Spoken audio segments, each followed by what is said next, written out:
Alors François Danel a un parcours un peu atypique. C'est l'ancien directeur général du programme contre la faim, Action contre la faim. Et aujourd'hui, c'est un entrepreneur avec Samuel Le Bihan, qui est un acteur, mais ils ont trouvé une idée géniale avec un inventeur, sans aucune formation, si j'ai bien compris au départ, peu. Et ils ont inventé un truc qui, en termes d'écologie, pour moi, c'est de la vraie écologie. Bonjour messieurs, dames, je suis très heureux d'être avec vous aujourd'hui. Je connais un petit peu le Rotary, parce que j'ai une amie qui préside le Rotary, un des Rotary d'Aix-en-Provence, et puis comme responsable du projet Earthquake, j'ai découvert le Rotaract qui nous a été présenté par madame tout à l'heure, ouais, que je vois en haut à droite, et j'ai découvert au travers d'une de mes stagiaires qui s'appelle Jeanne Gachon, le dynamisme de cette nouvelle génération engagée avec vous, et j'ai été extrêmement agréablement surpris par cette jolie dynamique. Donc merci de m'accueillir ce matin. Donc, moi je vais vous parler, comme l'a dit Gérard, de ce projet Chrysalis. Chrysalis, c'est en fait le nom qu'on a donné symboliquement à cet équipement qui transforme les déchets plastiques en source d'énergie. Alors je vais vous en parler autour de plusieurs thèmes. Merci. Voilà. Je vais d'abord vous parler du défi que représentent les déchets plastiques dans le monde et en France. Je vous parlerai ensuite du coup de cette idée d'Earthquake, pour vous parler ensuite un peu plus techniquement de cette innovation Chrysalis, et puis vous dire quelles sont nos évolutions récentes. Gérard a dit qu'on était maintenant rentré dans une aventure entrepreneuriale, et c'est bien ce qui se passe en ce moment. Et puis enfin, je vous parlerai d'un projet où peut-être vous pouvez nous aider sur le plan financier et soutenir cette initiative. C'est que, effectivement, cette machine qui transforme les déchets plastiques en pétrole, elle va être particulièrement adaptée pour les pays en développement. Et on a un joli partenariat avec des Sénégalais, des Sénégalaises dans une ville qui s'appelle Thiès au Sénégal. Et si vous pouvez nous aider à soutenir ce projet, ce serait super. Et puis, toujours dans le domaine de la solidarité, Gérard et Pierre ont bien voulu que je vous dise un petit mot en fin de ma présentation sur un autre thème qui me tient fortement à cœur, qui est une maladie très particulière. Je n'ai pas de présentation, je vous en parlerai juste avec mon cœur, mais à la fin de la présentation, c'est l'Earthquake. Il y a un document dans tous les types de oui. mallettes, il y a le petit document. Oui, vous avez un petit document, mais je vous en dirai deux mots tout à l'heure. Alors, les déchets plastiques. La situation elle est assez catastrophique sur le plan mondial, et on verra aussi sur le plan français, puisque chaque année, il y a 11 millions de tonnes de déchets plastiques qui rejoignent les océans. Il y a eu un rapport qui a fait beaucoup de bruit de la Fondation MacArthur, qui disait qu'en 2050, il y aurait plus de plastique dans les océans que de poissons. Donc la situation elle est vraiment grave. Et ce qui est particulièrement intéressant de constater, et c'est à ce défi qu'on veut se confronter chez Earthquake, c'est celui des taux de recyclage du déchet plastique. Et qu'il y en a que 16% qui sont recyclés, certains sont incinérés, certains sont enfuis, et puis dans les pays en développement, il y a des grosses fuites de déchets plastiques qui vont dans la nature, et en particulier dans les océans. Alors chez Earthquake, on a un principe, une croyance, c'est qu'il faut arrêter l'hémorragie sur Terre avant que les plastiques ne rejoignent les océans. Parce qu'une fois qu'ils sont dans les océans, vous savez, ils se mettent en petite fragmentation et c'est extrêmement difficile de les récupérer, extrêmement coûteux. Alors vous entendez peut-être parler de projets un peu idéalistes qui disent on va mettre des boudins, on va créer des énormes navires qui vont collecter les déchets dans les mers. Nous, on ne croit pas à ça, c'est-à-dire qu'une fois que c'est dans la mer, c'est trop difficile à récupérer. Et donc il faut arrêter l'hémorragie sur Terre. Et pour arrêter l'hémorragie sur Terre, dans les pays qui n'ont pas de système de gestion des déchets, parce qu'il n'y a pas de budget, il n'y a pas d'argent, eh ben, le système, c'est de donner la valeur aux déchets plastiques de manière à ce qu'ils soient ramassés. Et il y a toute une économie informelle dans ces pays qui est déjà en place. Et l'idée, c'est de l'accélérer encore pour que les plastiques soient collectés, qu'on leur donne une valeur. Et vous allez voir ce qu'on peut faire avec ce plastique. Donc en France, la situation elle est un peu meilleure, puisque aujourd'hui, vous savez, on a notre geste de tri, on met nos emballages dans la poubelle jaune. La poubelle jaune, elle va dans des centres de tri. On sépare l'aluminium, on sépare le fer, on sépare le plastique. et une partie de ce plastique est recyclée. Mais comme vous le voyez ici, les plastiques souples, les sacs et ce genre de choses, eh ben, ça a beaucoup de mal à être recyclé, et c'est là que la technologie de la pyrolyse va apporter une solution possible. On ne va pas résoudre tous les problèmes de la planète, mais on va essayer d'apporter notre petite pierre à l'édifice. Alors ce projet, comme le disait Gérard tout à l'heure, on l'a créé d'une manière assez originale, parce qu'en fait, moi quand j'étais directeur général d'Action contre la faim, entre 2007 et 2013, j'avais dans mon conseil d'administration un comédien connu. Vous savez, dans les grandes associations, on aime bien voir des people parce que ça aide pour la com, etc. Et Samuel avait joué un rôle super important. Il avait été au Darfour, il avait été en Haïti, il avait été en Mongolie où il a fait un très beau reportage. Et on est devenus amis à Action contre la faim. Et puis après, les circonstances ont fait qu'on a tous les deux quitté cette association. Et Samuel, qui est comédien, entrepreneur, philanthrope, et il est aussi surfeur.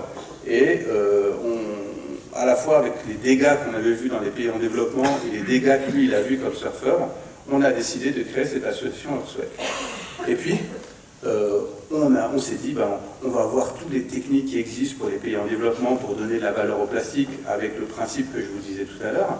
Et on a regardé cette technologie de la pyrolyse. On a vu qu'il existait des entreprises au Japon, en Asie, qui avaient ce type de technique. Et puis à ce moment-là, il y a eu un concours qui a été organisé sur Internet par un garçon dont vous avez peut-être entendu parler, qui est génial, qui s'appelle Corentin de Châtel-Perron. Lui, son truc, c'est d'utiliser la technologie des low-tech pour sauver la planète. Donc il a lancé un défi sur comment faire un four solaire très peu consommateur, comment transformer l'eau salée en eau douce, comment transformer les déchets plastiques en carburant. Et comme il avait lancé ce défi-là, il y a un garçon du fin fond des Alpes-Maritimes qui s'appelle Christopher Coste, que vous voyez là, qui a répondu à ce défi des low-tech. Et donc, Corentin de Châtel-Perron m'a appelé en disant « Écoute, il y a un gars qui a posté un truc incroyable, peut-être que tu devrais lui parler. » Et donc, avec Samuel Lebihan, on est allé le voir dans les Alpes-Maritimes, c'est pour ça qu'on est très implanté en région sud, et on a pris notre avion, on a pris notre voiture, on a grimpé dans du coin du Mercantour, et puis le garçon qui était là, il avait préparé sa petite technologie, un peu comme Bill Gates dans son garage. Il avait sa petite pyrolyse, il a allumé avec un briquet un petit feu, on a attendu une demi-heure, on se demandait ce qui allait se passer, et au bout d'une demi-heure, il a tourné un robinet, et il y a du diesel qui a coulé. Donc on s'est dit, banco, c'est ce gars-là qu'on va soutenir pour essayer de trouver une solution de pyrolyse, notamment pour les pays en développement. Ça, c'était en 2015-2016, ça a pris pas mal de temps, et on a quand même réussi à mettre au point cet équipement de pyrolyse qu'on a appelé la chrysalise, dont je vous ai parlé tout à l'heure. Et donc notre idée, c'est à la fois de dépolluer le plastique auquel on est confronté, c'est d'apporter de l'énergie puisqu'on va créer du carburant avec ce déchet plastique. Et puis c'est également, vous allez le voir aussi pour le territoire français, c'est de créer des emplois, de s'insérer dans l'économie locale.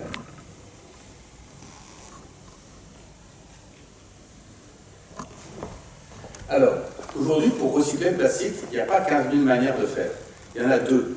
Il y a celle du recyclage mécanique, c'est-à-dire qu'on va refaire du plastique recyclé à partir du déchet plastique, et il y a le recyclage chimique.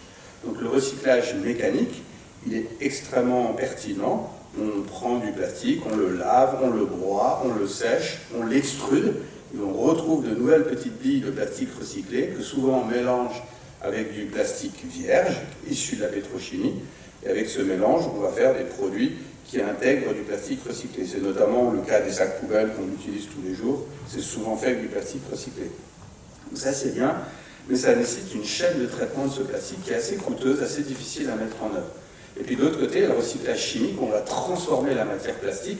C'est le cas de la pyrolyse, où on va chauffer à 450 degrés sans oxygène, on va casser les molécules de polymère, et on va revenir à l'état d'origine, le pétrole. Et l'intérêt de cette solution, c'est qu'elle permet de traiter des plastiques qui sont souples, qui sont un peu dégradés, qui sont un peu salis, qui ont de la pollution, et ça les met dans cette espèce de machine, et on va pouvoir recycler des plastiques qui ne sont pas recyclables en recyclage mécanique. Bon, je suis lent, s'il vous plaît.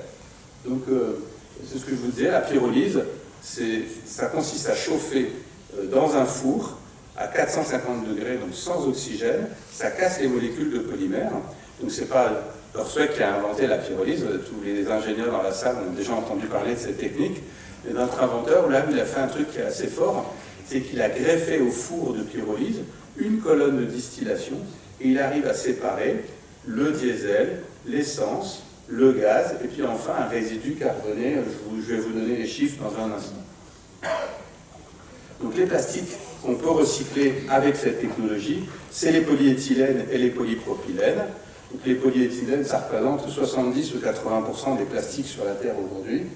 Donc les polyéthylènes haute densité, c'est les bouteilles de lait, les produits d'hygiène, les flacons, et les basses densités, c'est tout ce qui est sacs poubelles, films, etc. Alors il y a des interdictions, mais on continue d'avoir des films. Par exemple, quand vous voyez, pour ceux d'entre vous qui ont travaillé dans la logistique, les films de palette, c'est du polyéthylène. Vous savez, c'est films pour assurer la sécurité du transport. Et il y en a encore plein aujourd'hui, il y en a encore plein demain. Et on ne va pas arrêter en quelques mois ou en quelques années la progression du plastique. Et puis le polypropylène, c'est souvent des matières plastiques un peu plus rigides et qui sont aussi compatibles avec la technologie de la pyrolyse. Planche suivante. Donc voilà ce dont je vous parlais tout à l'heure. Le procédé qui a été inventé, il est vraiment unique, c'est-à-dire qu'aujourd'hui, il y a beaucoup d'acteurs dans le monde qui réutilisent la technologie de la pyrolyse avec des énormes unités industrielles. Il y a en Seine-et-Marne, je crois que c'est en Seine-et-Marne, l'ancienne raffinerie de Total Energy de Grand Puy, qui est en train de se reconvertir et qui était une raffinerie classique et qui désormais va faire aussi de la pyrolyse pour retransformer, mais eux ils vont faire une espèce de liquide qui va repartir en raffinerie. Alors que ce qu'a inventé Christopher, c'est un diesel qui est de qualité, c'est-à-dire qu'il est presque aux normes européennes, et il a juste deux paramètres qui posent des petits soucis mais qu'on peut résoudre facilement en le mélangeant. Et donc c'est une utilisation directe pour des utilisateurs d'un diesel qui est issu du déchet plastique, une sorte de diesel de synthèse. Et donc l'autre avantage, c'est que la machine elle est autosuffisante en énergie. Comme elle dégage de pyrolyse, un gaz de pyrolyse, on arrive à récupérer ce gaz pour faire fonctionner la machine. Elle est mobile puisqu'on l'a logée dans un conteneur. Et enfin, on est sur des investissements qui sont entre 300 et 400 000 euros. On n'est pas sur des investissements de centaines de millions d'euros. Et donc le rendement, c'est ça, c'est-à-dire que quand on met 1 kg de plastique, on obtient 65% de 65, là je suis en pourcentage, 65% de diesel, 15% d'essence, 15% de gaz, et enfin il y a un résidu carboné qui est neutre, qu'on a en fin de processus.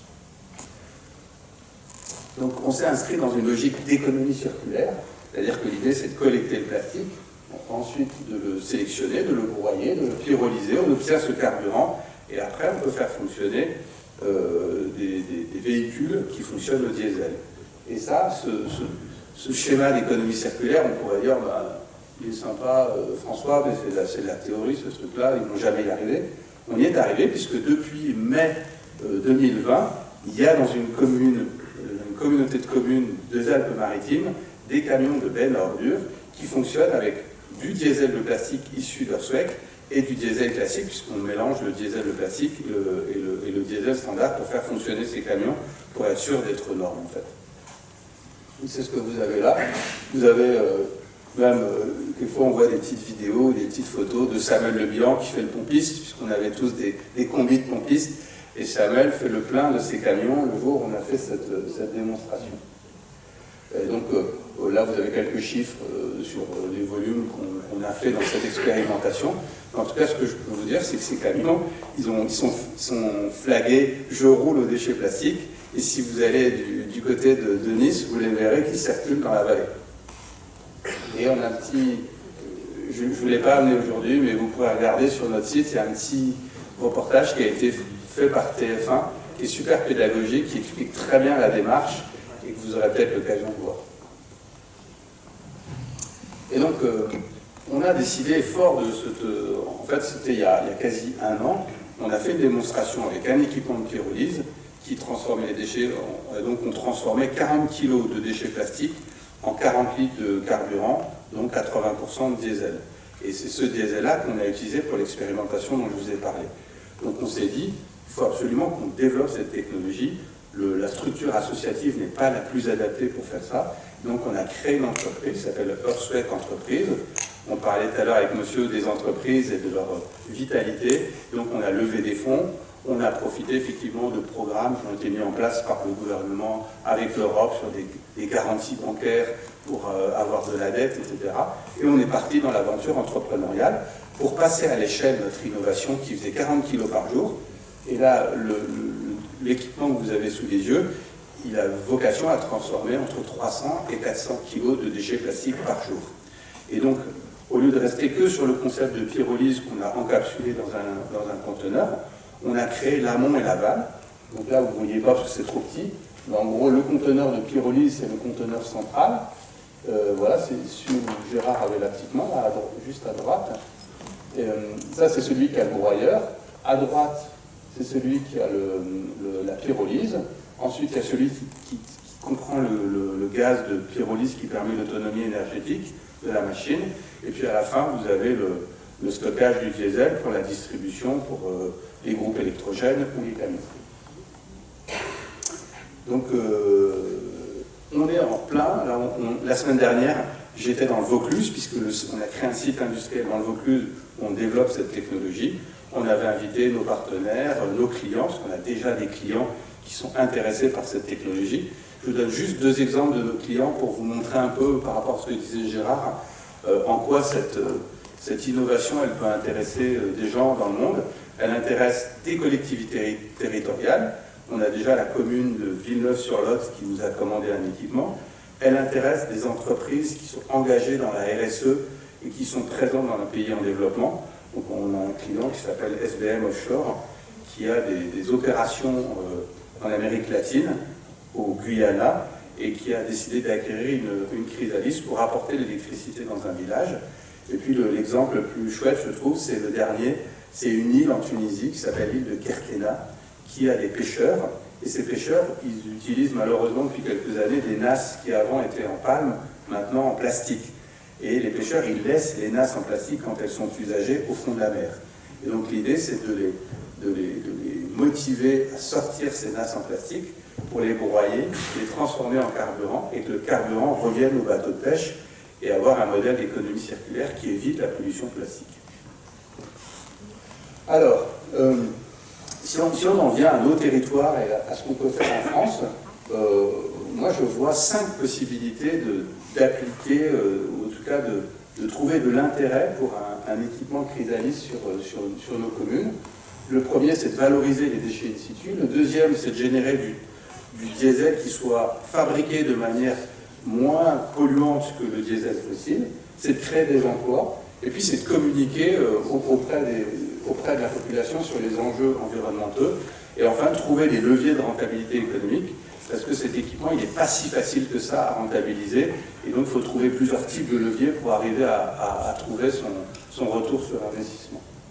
Donc juste quelques illustrations. Valoriser in situ, on l'a vu, c'est l'idée que les déchets ne fassent pas des centaines de kilomètres pour être valorisés. Planche suivante, l'idée c'est de générer un diesel dit plus propre.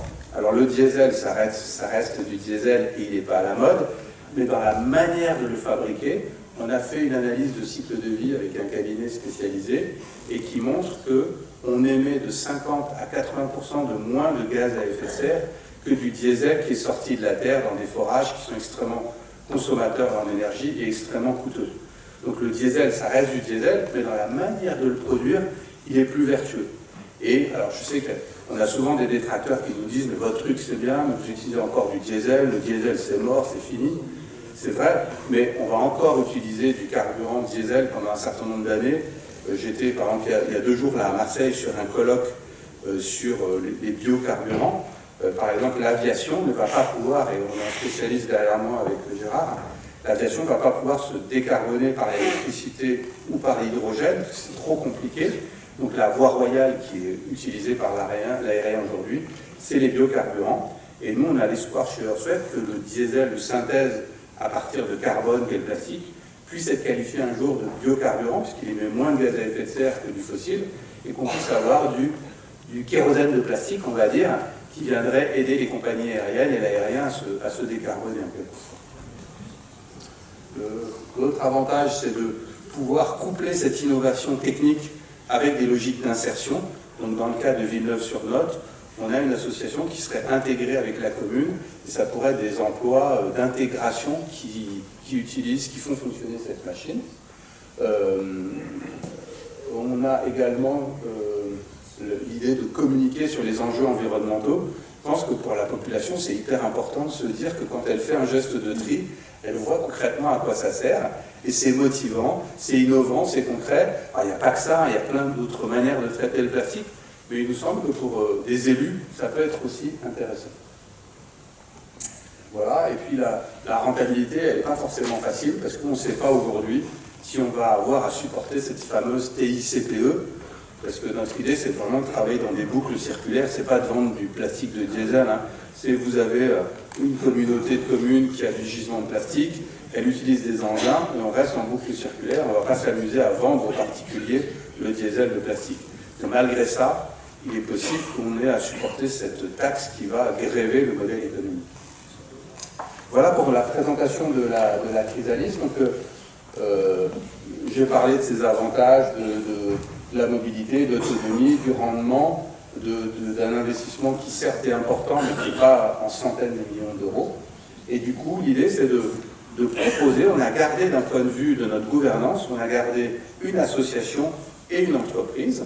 Et l'idée, c'est que l'association Corswec, elle fasse tout pour lever des fonds, pour pouvoir apporter des équipements de ce type à des communautés en Afrique qui ne pourraient pas se les payer. Et donc c'est le cas dans la planche suivante du projet qu'on a avec nos amis de Proplast au Sénégal. Proplast, c'est un collectif de femmes qui s'est mis en marche pour lutter contre le déchet plastique. Donc elles ont commencé à collecter du plastique, à le broyer, etc., à le couper à la machette et tout. Et elles ont recruté un entrepreneur sénégalais qui a pris la tête de leur entreprise. Aujourd'hui, Proplast est une entreprise sénégalaise qui fait du plastique recyclé avec la technologie du recyclage mécanique dont je parlais tout à l'heure. Donc ils ont une belle petite usine, ils ont des broyeurs, des sécheurs, des extrudeuses, et ils vendent le plastique recyclé à l'industrie plastique locale qui fait des bassines, des seaux, des théières et ce genre de choses. Le problème de Proplast, c'est que les chaînes industrielles de recyclage mécanique sont extrêmement coûteuses en énergie et en électricité. Et donc l'idée, c'est comme eux, ils ont un gros gisement de déchets plastiques, ce serait de leur apporter une chrysalide, et comme ça, ils auraient du plastique gratuit, ils auraient du diesel gratuit, et ça réduirait fortement leur facture énergétique pour améliorer la performance de leur entreprise. Donc on aimerait vraiment leur apporter cette chrysalide. Ça fait longtemps qu'on se connaît, il faut qu'on finisse de la mettre au point totalement, mais c'est ça le projet sur lequel je voulais vous solliciter ce matin de manière un peu spécifique. Voilà Germaine, qui est la femme sénégalaise qui a créé cette coopérative de femmes et qui a mis en place ce projet Proplast de recyclage mécanique.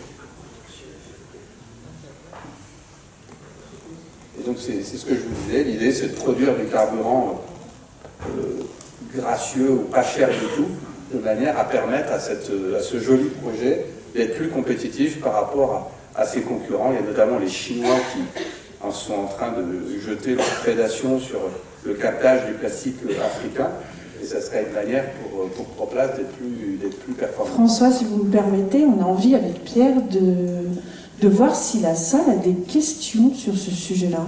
On commence par Pierre Moulier. Merci Pierre. Une question. Évidemment, vous n'êtes pas les seuls à réfléchir sur le traitement de ces plastiques.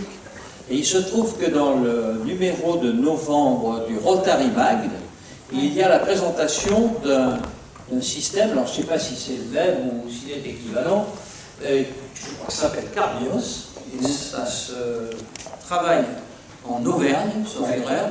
Est-ce que vous avez connaissance et comment vous situez par rapport à ça? Oui, Carbios, c'est un super projet extrêmement innovant, extrêmement performant, avec des ambitions colossales en termes de volume de traitement plastique.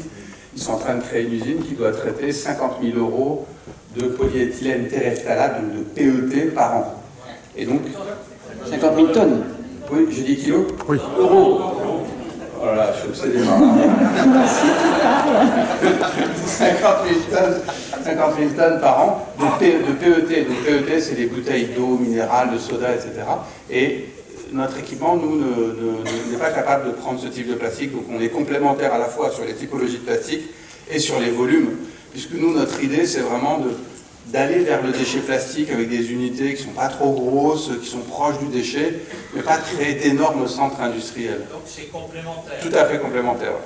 Au suivant. Oui, bonjour, Jean-Louis Villemès, Rotary Club Villiers, journaliste.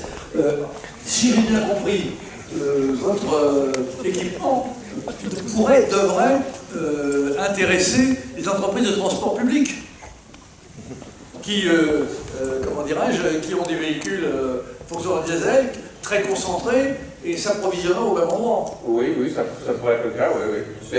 Mais l'idéal, c'est d'être dans des boucles circulaires, c'est-à-dire d'avoir des régies locales qui sont proches d'un gisement de déchets plastiques et qui, vous voyez par exemple des entreprises de BTP, on est en discussion avec des gens du BTP à Nice, ils ont à côté d'eux, ils ont Leroy Merlin, ils ont Carrefour, etc. pour aller collecter du plastique et utiliser le diesel pour les engins de BTP en local. Une connexion entre la RATP et les groupes de distribution. Oui, par exemple. Jean-Pierre. Dans le schéma de principe, vous avez du refroidissement à un moment donné sur la chaîne. Et il n'y a pas possibilité de récupérer de l'énergie également sur le froid. Ça, je ne sais pas, mais déjà, c'est pas mal qu'on arrive à récupérer l'énergie. Je vois qu'il y a production de chaleur quelque part, parce que vous avez refroidissement. Oui. Il y a refroidissement, puis il y a possibilité de récupérer de l'énergie. Oui, mais pour l'instant, on essaie de se concentrer sur la récupération de l'énergie.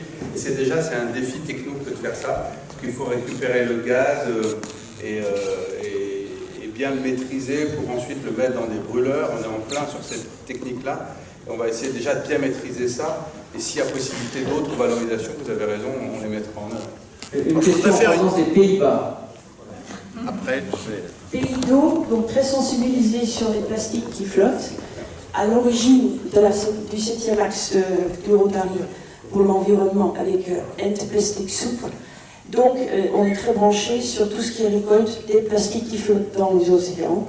Donc ma question, est-ce que votre système pourrait jouer un rôle dans le recyclage de tous ces plastiques ramassés dans l'eau qu'on récolte dans les océans et qu'il faut par la suite traiter? Oui, a priori, si c'est des polyéthylènes et polypropylènes, c'est possible. Mais en fait, les problèmes, c'est que les plastiques ne flottent pas longtemps dans l'eau. Ils sont très vite dégradés et irrécupérables. Donc il y en a quand même qu'on arrive à récupérer dans des embouchures portuaires ou dans des fleuves, parce qu'ils sont encore à l'état flottant. Et dans ce cas-là, ils sont recyclables, ils sont pyrolysables. Mais une fois qu'ils ont rejoint ce qu'on appelle le 7e continent, qui sont en microplastique, à mon avis, c'est plus possible. Alors, je voudrais faire une proposition. C'est dommage que Calabirante soit pas sorti. Mais je vais parler dans le micro. C'est dommage que Calabirante soit sorti.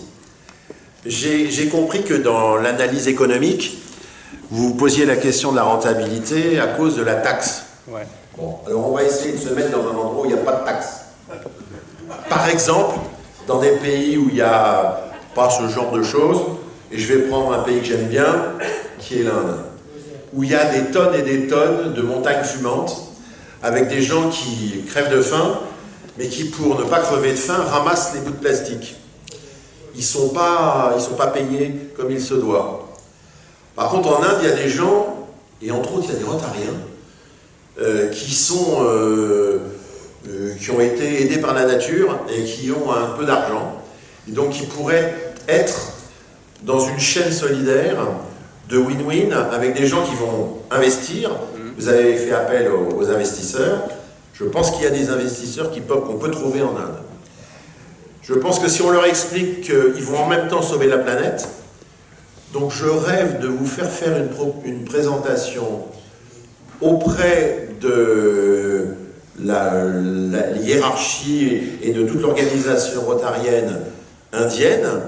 Vous savez qu'ils sont ils sont 1,3 milliard en ce moment, les Indiens, et je pense que dans la population rotarienne, ils doivent faire au moins maintenant, je ne sais pas, 30 à 40% au moins, voire mieux, peut-être, des Rotariens. C'est invraisemblable. Et donc je pense qu'on pourrait les mettre au courant de ce genre de choses, parce qu'on devrait pouvoir trouver des investisseurs et expliquer à ces investisseurs qui vont gagner de l'argent, qui vont sauver la planète. J'ai une question de rentabilité. parlez du retour sur investissement, c'est combien de temps hors taxe, parce qu'effectivement la taxe elle vient un peu grober la partie économique. Et puis l'autre question, c'est sur 1 litre de carburant produit, quel est le pourcentage qui est consommé pour refroidir l'eau et puis pour chauffer? Alors sur la durée de retour sur investissement, aujourd'hui il est trop long, on est autour de 6 ans, quelque chose comme ça. Donc on n'est pas dans les abacs des investisseurs. Et donc la voie qu'on va travailler en recherche et développement, c'est avec un investissement proche de celui-là, augmenter significativement la capacité de production journalière. Et c'est la voie qui permettra de passer de 6-7 ans à 3-4 ans en termes de retour sur investissement. Et ensuite, sur votre question sur l'énergie, on n'utilise pas de carburant pour revenir vers l'énergie de la machine. C'est directement le gaz de pyrolyse qui est encapsulé dans une espèce de bulle qu'on appelle un gazomètre. Et c'est ce gaz-là qui vient dans les brûleurs pour chauffer la machine. On a juste besoin de butane au premier des 1000 cycles, on va dire, pour amorcer la pompe. Mais une fois que la pompe est amorcée, il y a du gaz qui est produit et suffisamment pour le cycle en cours et le démarrage du lendemain. Donc c'est quand même ça qui est utile, qui est génial, parce qu'on a, Gérard parlait de l'Inde et des situations catastrophiques dans les pays en développement en termes de plastique, mais même dans les territoires insulaires français, que ce soit Guadeloupe, Martinique, ou la Réunion, ou Tahiti, il y a des gros problèmes, c'est-à-dire qu'on importe des hydrocarbures, on importe du déchet plastique, et après, figurez-vous qu'on remet les déchets plastiques dans des conteneurs pour qu'ils repartent aux États-Unis ou en Europe pour être recyclés, donc c'est complètement aberrant. On pourrait faire une pierre de coups dans tous les territoires insulaires avec ce système.